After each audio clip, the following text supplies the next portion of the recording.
তো প্রথম সিনেই আমরা দেখতে পাই শিনচ্যান বাসের মধ্যে বাসটা ড্রাইভ করছিল এবং বাস ড্রাইভ করতে করতে তার প্রচন্ড পরিমাণে টয়লেট লেগে যায়।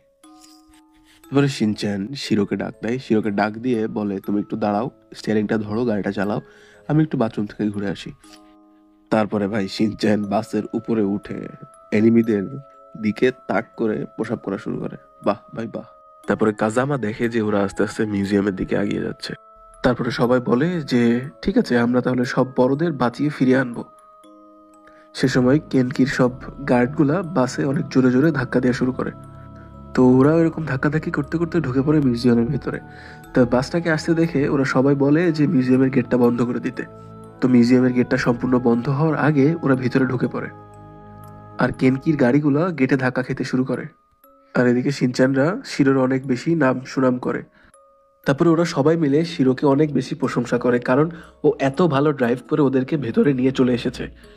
তো ওরা এই আনন্দ করার মাঝে ভুলে যায় যে বাসটা কেউই চালাচ্ছে না। তো বাসটা হঠাৎ করে যে বাড়ি খায় একটা বড় সড়ো পিলারের সাথে। আর তারপরে ভাই কি আর হবে, সবাই মিলে ধরা পড়ে ওই গার্ডদের হাতে। তারপরে কেনকি ওদের কাছে যে বলে যে সবচেয়ে দুষ্টু লাল জামা পরা ওই বাচ্চাটা কোথায়। তারপরে ওই গার্ডগুলা ওদেরকে বলে যে এই বাসের মধ্যে তো শুধু এই চারজনই ছিল। তারপরে ওরা খেয়াল করে যে শিনচান চুপি চুপি বাসের পেছন থেকে পালিয়ে যাচ্ছে। তো সবাই মিলে আবার শিনচানকে ধরা শুরু করে। কিন্তু শিনচানকে ভাই ধরা এত সহজ না, শিনচান হঠাৎ করে কোথায় যেন লুকিয়ে পড়ে। তারপরে ওরা চলে গেলে বের হয়ে আসে। তারপরে শিরো শিনচানকে নিয়ে যায় একটা দরজার কাছে। তারপরে সিন শিফট হয়ে চলে আসে হ্যারি নামের একটা ছোট পিচ্চির কাছে, যেখানে আমরা দেখতে পাই যে হ্যারি বায়না করছে চাঁদ থেকে নিয়ে আসা একটা পাথরের টুকরা দেখার।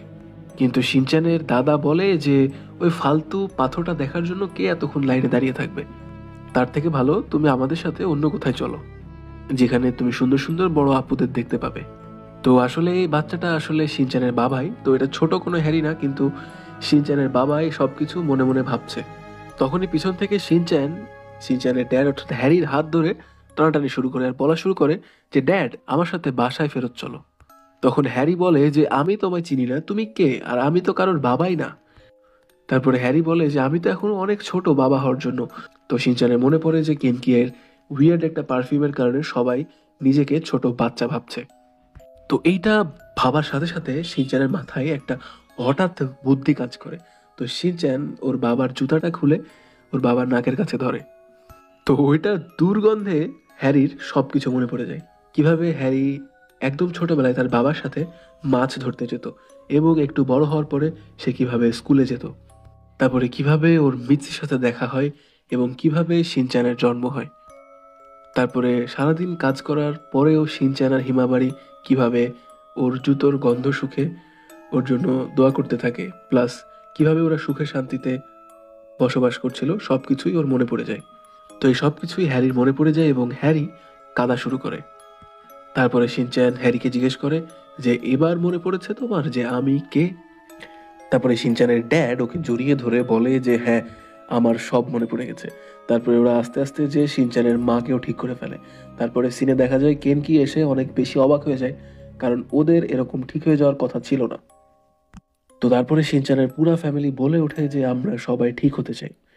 তো কেনকি বলে যে আচ্ছা ঠিক আছে, তোমরা সবাই ঠিক হও, কিন্তু তার আগে আমি তোমাদেরকে কিছু একটা দেখাতে চাই। তারপরে ওদের সবাইকে কেনকির বানানো শহরে নিয়ে চলে আসে, যেখানে ওই স্মেলটার কারণে সবাই এক পুরাতন জগতে বসবাস করছিল। তো এই গন্ধটা টের পাওয়ার সাথে সাথে হ্যারি তাড়াতাড়ি করে ওর জুতোটা খুলে তার নাকের সামনে ধরে ওই গন্ধ থেকে বাঁচার চেষ্টা করে। তো তারপরে ওরা সবাই মিলে কেনকির বাড়িতে যায়। তো কেনকির বাড়িতে যে কেনকির ওয়াইফ চাকোকে হ্যারি দেখতে পায় এবং দেখে ভাই তার কাজ করা সে শুরু করে দেয়। তো এইসব দেখে মিৎসি আবার বলে যে বেটা তুই নিজেকে দেখ আগে। তারপরে ওরা সবাই ভিতরে যে জানতে পারে যে কেনকি যে পারফিউমটা বানিয়েছে সেই পারফিউমটা একটা টাওয়ারের মাথায় বসানো আছে। তো একটা সুইচ চাপলে ওই পারফিউমটা গোটা জাপানে ছড়িয়ে পড়বে। তো সবাই মিলে তখন পুরাতন জামানায় ফিরে যাবে। তখন কেনকি বলে যে তোমরা সবাই যদি 21st সেঞ্চুরিতে জীবন কাটাতে চাও তাহলে তোমাদেরকে এখান থেকে অনেক দূরে চলে যেতে হবে। তো তোমাদের যত দ্রুত সম্ভব এখান থেকে চলে যাওয়া উচিত, কারণ এই গন্ধ যদি তোমার নাকে একবার চলে যায় এবার কিন্তু আর ঠিক হতে পারবে না। তো এই সব কিছু শুনে ওরা ওখান থেকে তাড়াতাড়ি পালিয়ে বের হওয়ার চেষ্টা করে। তো ওরা ওই নকল শহর থেকে বের হওয়ার রাস্তা কোনো রকমই খুঁজে পায় না। ওদেরকে দৌড়াতে দেখে একটা মহিলা বের হয়ে এসে বলে যে পুরো একটা দেশকে বাঁচানো কম কথা নয় কিন্তু। আর তোমাদেরকে দেখে মনে হচ্ছে তোমরা অনেক বেশি ক্ষুধার্ত। তোমরা চাইলে আমার বাসায় এসে কিছু খেয়ে তারপরে যেতে পারো। তো মহিলার এত মিষ্টি কথা শুনে মিৎসি এবং হ্যারি দুজনে রাজি হয়ে যায়। তারপরে শিনচান বলে ওঠে যে মম ড্যাড তোমরা কি ভুলে যাচ্ছ যে এটা ওদের চাল। তো এটা শোনার সাথে সাথে ওদের আবার জ্ঞান ফিরে আসে। তো ওরা আর ভেতরে যায় না। এরপর ওই বাড়ি থেকে কিছু লোক বের হয় ওদের আটকানোর জন্য। তো ওরা ওদের নিজের জীবন বাজি রেখে জোরে সোরে দৌড় দেওয়া শুরু করে। তো ওদের সামনে থেকে হঠাৎ করে একজন ডেলিভারি বয় সাইকেল চালিয়ে আসছিল। তো ওই সাইকেল আলাকে দেখে ওরা সবাই সাইকেল আলাকে ধাক্কা দিয়ে ওই লোকগুলার মাথার উপরে ফেলে দেয় সব নুডলস এবং যত খাবার ছিল। তো তারপরে ওই সাইকেল আলা সাইকেলটা নিয়ে হিরোশি চালানো শুরু করে। তারপরে কিছু দূর যাওয়ার পরে ওরা একটা অটোরিকশা টাইপের গাড়ি দেখতে পায়। তো ওরা তখন সাইকেলটাকে রেখে ওই অটোরিকশাটা নিয়ে পালানো শুরু করে। তারপরে কিছু দূর যাওয়ার পরে ওদের দেখা হয় একটা পুলিশের সাথে। তারপরে হ্যারি ওই পুলিশটাকে ভয় দেখিয়ে জিজ্ঞেস করে যে এখান থেকে কিভাবে বের হবো আমরা। তো পুলিশ ওদেরকে রাস্তা দেখাই দেওয়ার পরে ওরা তাড়াতাড়ি ওখান থেকে বের হয়ে ওই টাওয়ারটাতে ওঠা শুরু করে। কিন্তু ভাই কেনকির লোকজন ওদের পেছনে এখনো ছাড়ে না, ওদেরকে ধরার জন্য প্রাণপণ চেষ্টা করে। তারপরে দেখতে পায় ওরা যে চারিদিক থেকে কেনকির লোকজন ওদেরকে ঘিরে ফেলার জন্য উপর নিচ সব দিক থেকে আসছে। তো ওরা একটা অফ রোডে যাওয়ার চিন্তা করে। তো ওই রাস্তাতে যাওয়ার সময় শিনচানের মা অনেক বেশি ভয় পেয়ে যায়। তো ওই লোকগুলা ওদের ওখানে চলে আসে। তারপরে শিনচান ওদেরকে দেখে ভাই উল্টাপাল্টা জিনিস করে বলার চেষ্টা করে যে ভাই আসো এখানে এসে আমাদেরকে ধরো। তো তারপরে শিনচানের ফ্যামিলি ওই নেটওয়ালা জায়গাটা পার করে একটা চিকন চাকন লোহার পাইপের উপর দিয়ে যাওয়া শুরু করে। তো এটা দেখে শিনচানের মা তো অনেক বেশি ভয় পেয়ে যায়, একদমই যেতে চায় না। কিন্তু লোকগুলার পিছন করার ভাব দেখে ও যাওয়া শুরু করে। তো লোকগুলাও একে একে করে ব্যালেন্স করে আসা শুরু করে এবং আস্তে আস্তে ওরা সবাই মিলে হিরোশির জামা টেনে ধরে। তো হ্যারি হিমাবারিকে মিৎসির কাছে দিয়ে ওই লোকগুলোর সাথে হাতাহাতি শুরু করে এবং ওই লোকগুলাও ফিরতি হাতাহাতি হ্যারির সাথে শুরু করে। তো এইসব দেখে শিনচ্যান মনে করে যে না ভাই এখন আমাকে কিছু একটা করতে হবে, যেহেতু সিনেমার নাম শিনচ্যান। তো শিনচ্যান তারপরে এক দৌড় দিয়ে উড়তে উড়তে চলে যে হ্যারিকে একটা ধাক্কা মেরে দেয়। তো ওই ধাক্কার ফলে বাদবাকি সবাই একদম নড়ে চড়ে বসে। তো তারপরে শিনচ্যান ভাই আবার উল্টা হয়ে পড়ে যেতে লাগে। তো কোনো রকম মিৎসি শিনচ্যানকে ধরে ফেলে। তো তারপরে শিনচ্যান একটু রিল্যাক্স হয়ে যায়। শিনচ্যানকে রিল্যাক্স হতে দেখে হিমাবারি আবার একটু নড়াচড়া শুরু করে। তো হিমাবারি নড়াচড়ার কারণে মিৎসি আবার উল্টা হয়ে ঝোলা শুরু করে। তো মিৎসিকে আবার বাঁচানোর জন্য হ্যারি চলে আসে এবং হ্যারি মিৎসিকে বাঁচিয়ে ফেলে। তো শিনচ্যান ভাই ওর মার সম্পর্কে কিছু জিনিসপত্র বলে যেগুলো আসলে আপনি ভিডিও দেখলে বুঝবেন। তো শিনচ্যানের মা ঘষতে ঘষতে ওদের দিকে আসা শুরু করে। তো ওই সময় ওরা সবাই আবার জিনিসটা দেখে ভয় পেয়ে যায়। তো শিনচ্যান ওদেরকে বলে ভাই তোমরা যদি বাঁচতে চাও এখান থেকে তাড়াতাড়ি পালাও। তো ওরা এই জিনিসটা দেখে ভাই অনেক বেশি ভয় পেয়ে যায় এবং এক এক করে সরতে থাকে। সরতে সরতে সবাই মিলে হুমড়ি খেয়ে একসাথে পড়ে যায়। তো শিনচ্যানের ফ্যামিলি আবার ওদের উপর দিয়ে হেঁটে যাওয়ার চেষ্টা করে। তো যেতে যেতে হ্যারি আবার ওদের উপরে অনেক বেশি রেগে যায়।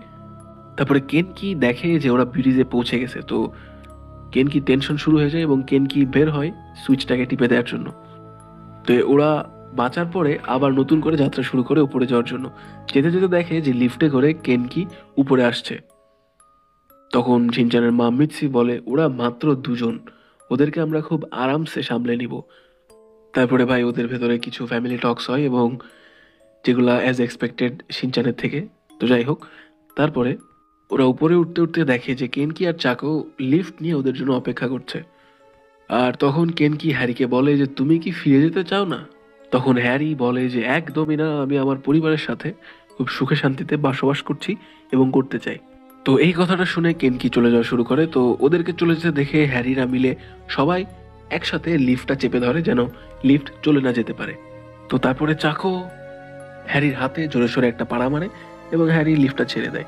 তারপরে কেনকির লোকজনগুলা হ্যারিকে অনেক বেশি মারা শুরু করে।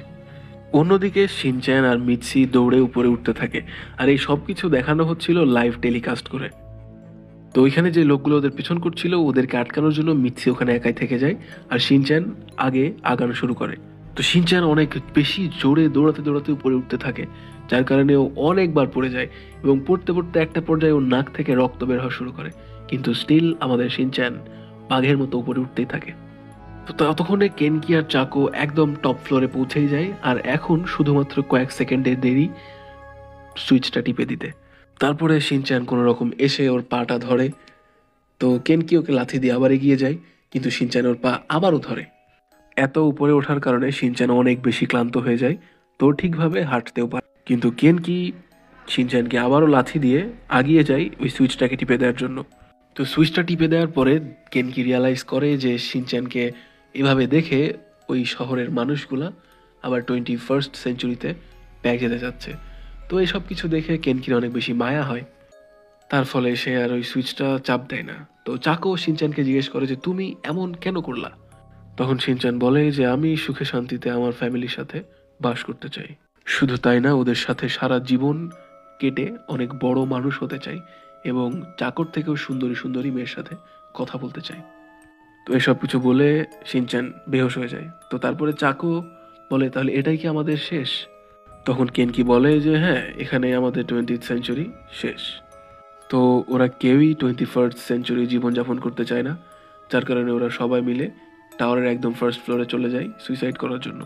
তো এইদিকে শিনচ্যানের মা বাবাও শিনচ্যানের কাছে চলে আসে। তো শিনচ্যানকে সুস্থ দেখে ওরা অনেক বেশি স্বস্তি ফিল করে। তো তারপরে ওরা আবার একদম টপ ফ্লোরে যেয়ে দেখে যে কেন আর চাকো আস্তে আস্তে করে একদম কিনারে আগাচ্ছে যেন সুইসাইড করতে পারে। তো হ্যারি ওদেরকে অনেক বেশি আটকানোর চেষ্টা করে, কিন্তু ওরা বলে যে তোমরা এসো না আমাদের কাছে। তো তারপরে ওরা যখন লাফ দিতেই যাবে তখন একটা কবুতর চলে আসে। তো কবুতরটা এসে ওদের মুখের উপরে একটু ডানা ঝাপটায়, যার কারণে ওরা লাফটা দিতে পারে না। তো এইবার বাধা পাওয়ার ফলে চাকো একটু ভ্যাবাচাকা খেয়ে যায়। তো বলে যে আমার জীবন আমি এভাবেই শেষ করতে পারি না। তখন শিনচ্যান বলে ওঠে যে ধাপ্পাবাজ, তোমরা একা একাই বাঞ্জি জাম্পিং করছো, আমাকেও সাথে নিয়ে করো। তারপরে কেনকি বলে যে আসলে আমরা এটা কখনোই করব না। তারপরে কেনকি রোম্যান্টিক ফিল্মের নায়কের মতো ওর নায়িকাকে জড়িয়ে ধরে এবং তারপরে সিনে আমরা দেখতে পাই কাসুকাবের সব লোকজন আবার গাড়িতে করে কাসুকাবেতে ফিরে যাচ্ছে। তো গাড়িতে যেতে যেতে ওদের কিছু ফ্যামিলি মোমেন্ট স্পেন্ড করে ওরা। তো তারপরে ওরা দেখতে পাই যে কাসুকাবে দেখা যাচ্ছে। তো তারপরে ওরা সবাই মিলে যে যার মতো বাড়িতে চলে যায়। আর এখানেই এই কাহিনীটার একটা হ্যাপি এন্ডিং ঘটে। তো এই ভিডিও এ পর্যন্তই ছিল। ভালো লাগলে অবশ্যই লাইক করবেন, কমেন্ট করবেন। আর ভাই, চ্যানেলে যদি নতুন হন সাবস্ক্রাইবটা তো করেন।